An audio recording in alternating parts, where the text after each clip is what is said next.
Time now for sports and big news for Manchester United fans. Its controversial manager, Jose Mourinho, has been fired. This 2 days after English football's biggest club reached a new low in its disappointing season by losing to Liverpool in the Premier League. Officials saying that they will appoint a caretaker manager until the end of the season. And let's take a look now at what's happening elsewhere in the sports world. Manchester United will be the team that stands between Paris Saint-Germain and the last 16 of the Champions League. That's after the draw took place on Monday. Other heavyweight clashes will see Liverpool face Bayern Munich, Atletico Madrid go up against Juventus, and Ajax take on defending champions Real Madrid. While the other French side, Lyon, have been given a tough assignment against Barcelona, PSG, who top Liverpool in Group C, will be keen to do the same against United. Well, if we speak about teams and how they performed lately, Paris Saint-Germain are clearly above. Of course, it's the Champions League, and PSG and Manchester United are two historic teams in the competition.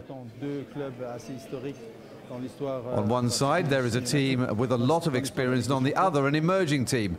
And I believe PSG have all the assets they need to get through to the next round. Well, we will have to play against Lyon, a team that challenged Manchester City for the leadership of the Champions League group they were in until the very last game. They also beat them in Manchester. We haven't seen so much of them so far, but I think that they're very dangerous on the counter-attack, and we'll have time to study them now. Nearly a month gap between the first legs of the Champions League round of 16 in mid-February and the return ties in March. Perhaps as much of a dark horse in Europe as they are in the Premier League, Tottenham Hotspur will take on German Bundesliga leaders Borussia Dortmund, whilst the Italians of Roma face Portuguese front-runners Porto. Monday also saw the draw for the last 32 of the Europa League, in which French League One side Rennes were placed alongside Spanish club Real Betis. The tie of the first knockout round, though, is likely to be five-time champion Sevilla taking on Italian team Lazio. Scottish champions Celtic will go up against another Spanish outfit, Valencia, who are one of the 8 teams to have dropped down from the Champions League. Celtic versus Valencia. Tuesday's Europa League draw also saw Napoli, who finished behind Paris Saint-Germain and Liverpool in their Champions League group, drawn against Swiss side FC Zurich. Other teams are likely to catch the eye, Chelsea and Arsenal, who will fancy their chances against Malmo and Bate Borisov, respectively, plus an all-Iberian clash between Sporting and Villarreal.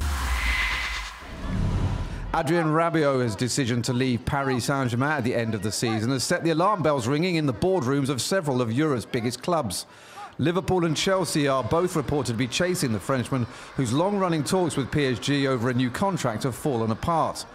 And the French club said the 23-year-old would definitely now be benched, and it means Rabiot could be on the market as early as the January transfer window. It's former world number 4 Sébastien Grosjean who will now be France's new Davis Cup captain for the next 2 seasons. Part of the team that won the title in 2001, Grosjean will replace Yannick Noah. That's after the French Tennis Federation were forced into a plan B when Amélie Mauresmo chose not to become the team's first female captain, instead becoming the coach of French player Lucas Pouille. Next year also sees the traditional Davis Cup World Group format replaced by an 18-nations finals week to be held in Madrid in November. Alpine skiing and Marcel Hirscher ticked off another achievement in his illustrious career on Monday. That's after he won his first parallel giant slalom race. Racing under the lights at Alta Badia in the Italian Dolomites, the Austrian beat surprise French finalist Thibaut Favreau to claim the elusive win in the big final. Third place went to Favreau's teammate Alexis Pinturault, and it meant 2 Frenchmen made it onto the podium for the second time in as many days. But a 60-second World Cup victory for Hirscher, which puts him joint third on the all-time list, along with Anne-Marie Moser-Preull. Jonas Lenner topped the podium in the first ski cross World Cup event of the season in Switzerland. A lack of early season snow in Europe had seen cancellations at Val Thorens in France and at the Austrian resort of Montafon.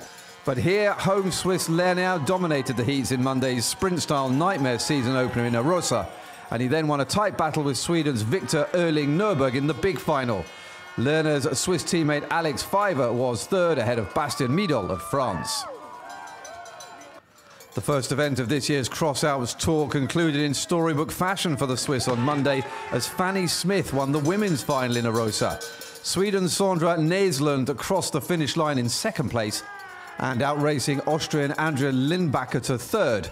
Canada's 2014 Olympic champion Mariel Thompson made a successful return to competition. She'd had to sit out the whole of the last season due to a serious knee injury.